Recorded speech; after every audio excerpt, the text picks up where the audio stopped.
নমস্কার বন্ধুরা, তোমরা আলুর ভর্তা খেয়েছো, কচুর ভর্তা খেয়েছো, আরও অনেক কিছুরই ভর্তা খেয়েছো, তবে বাঁধাকপির ভর্তা কি খেয়েছো? ঠিক আছে, তবে খেয়ে নাও যদি না খেয়ে থাকো। দেখো, একটা বাঁধাকপিকে আমি 3 টুকরো করে নিয়েছি আর একটা টমেটো নিয়ে নিয়েছি। বাঁধাকপিটা মাঝারি সাইজেরই ছিল। এবার এইদিকে কড়াই নিয়ে নিয়েছি, কড়াইতে জল দিয়ে দিয়েছি। জলটা যখন ফুটতে শুরু করবে, কপির টুকরোগুলো আমি ওর মধ্যে দিয়ে দেবো আর টমেটোটাও দিয়ে দেবো। আর বাঁধাকপির মাঝখানে যেই অংশটা থাকে না শক্ত মতন, ওটা কিন্তু ফেলে দেবে। এবার ঢাকনা দিয়ে দিলাম, 15 থেকে 20 মিনিট ওয়েট করবে। ঢাকনাটা খুলে দিলাম। দেখো, জলটা কিন্তু মজে গেছে অনেকটাই। আর দেখো, কপিগুলোকে আমি একটু চেক করে নিচ্ছি নরম হয়েছে নাকি। হ্যাঁ, কপিগুলো কিন্তু নরম হয়ে গেছে। এবার আমি এগুলোকে তুলে রাখবো, তুলে ঠান্ডা করে রাখবো আর জলটাকে ঝরিয়ে নেব। এবার দেখো, ঠান্ডাটা হয়ে গেছে। এবার একটা প্লেটের মধ্যে নিলাম। প্লেটের মধ্যে আমার নেওয়া হয়ে গেছে। টমেটোটাকেও নিয়ে নেব, নিয়ে আমি চটকে নেব আর টমেটোটার খোসাটা ছাড়িয়ে নেব। টমেটোর খোসা ছাড়ানো হয়ে গেছে। এবার বাঁধাকপিটাকে যতটা পারবো চটকে নেব হাত দিয়ে। বাঁধাকপিটা যদি সেদ্ধ হয়ে যায় তাহলে কিন্তু ভালোভাবে চটকানো হয়ে যায়।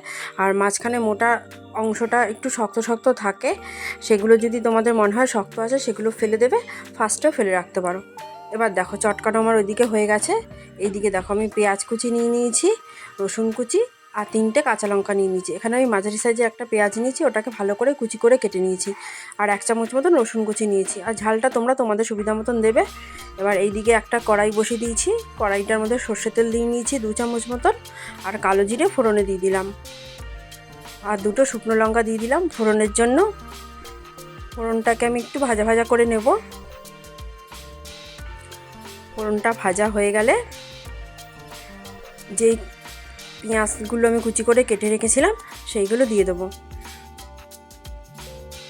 দিয়ে আমি ভাজা ভাজা করব, তবে খুব লালচে করে ভাজবো না।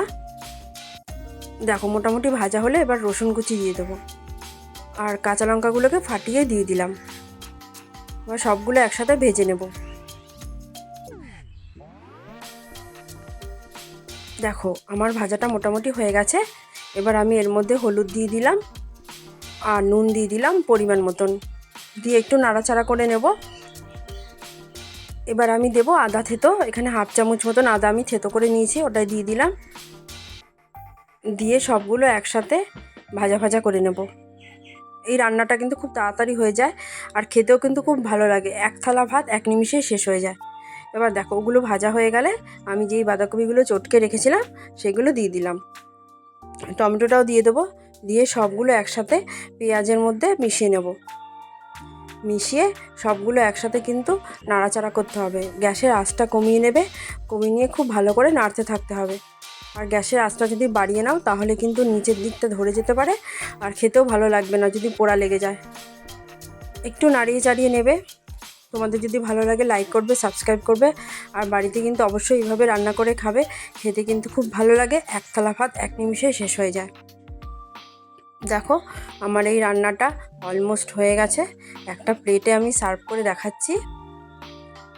দেখো, সার্ভ করা হয়ে গেল। চলো তোমরা খেয়ে নাও। Tata, bye bye.